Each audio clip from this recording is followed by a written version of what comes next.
troisième exemple qu'on va faire, on va faire un exemple très classique, c'est qu'on va essayer d'afficher une liste de commandes, ok? Mais cette fois-ci, c'est pas d'une manière dynamique à partir de la base de données, mais simplement à partir d'une liste qu'on va initialiser nous-mêmes.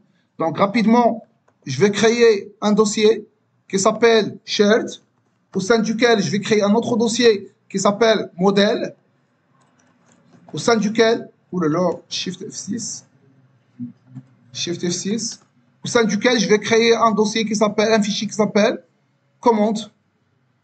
Alors, un fichier TypeScript.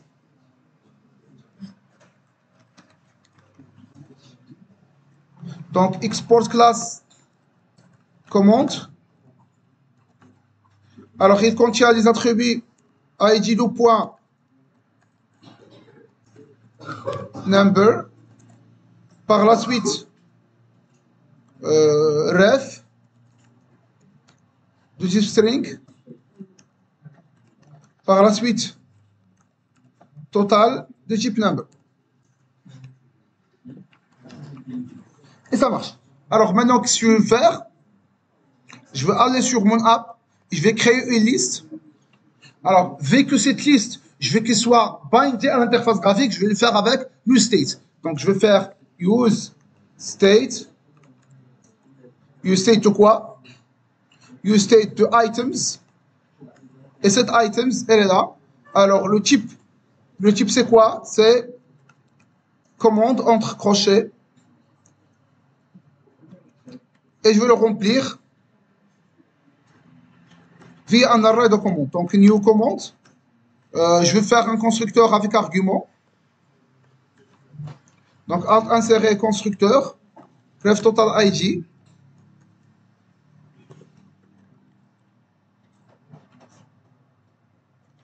L'id c'est 1, virgule, la ref c'est C1, et le total c'est 100, virgule, CTRL-T, CTRL-D, CTRL-Z. Alors, ça c'est 2, ça c'est 3, ça c'est 4,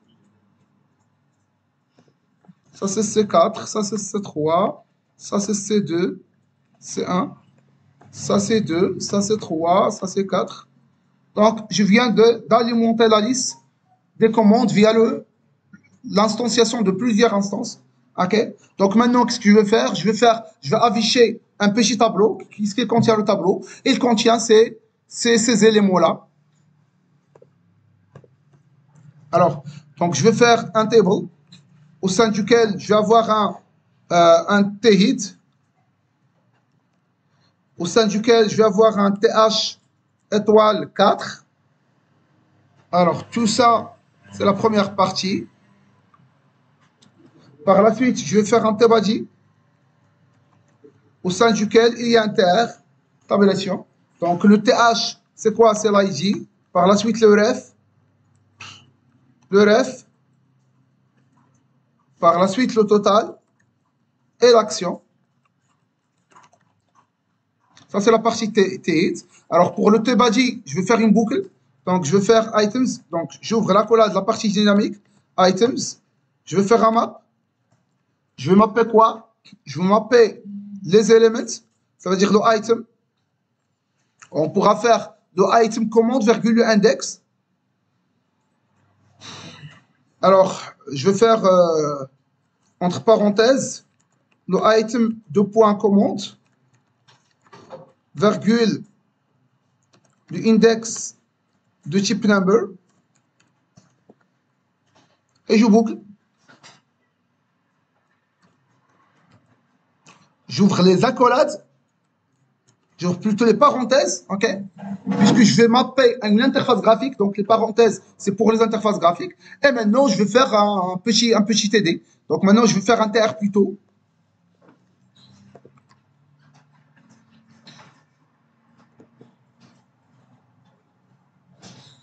Je vais faire un TD.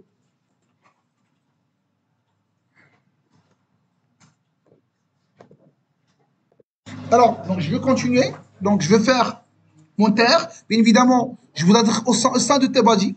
Donc, je vais faire mon TR. Alors, mon TR, donc je vais le faire. Avec lequel, ça sera l'identifiant de ce composant graphique au sein de la boucle.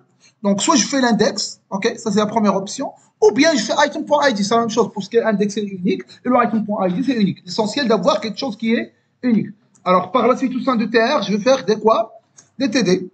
Alors, TD tabulation, ça sera quoi? Ça sera un item, je vais dire element. Ça doit être un element.id, tabulation, element.ref, tabulation, element.total, tabulation, et je vérifie ça vite. Donc, voici le mapping. OK? Donc, je peux voir le résultat de l'interface graphique, elle est là. OK?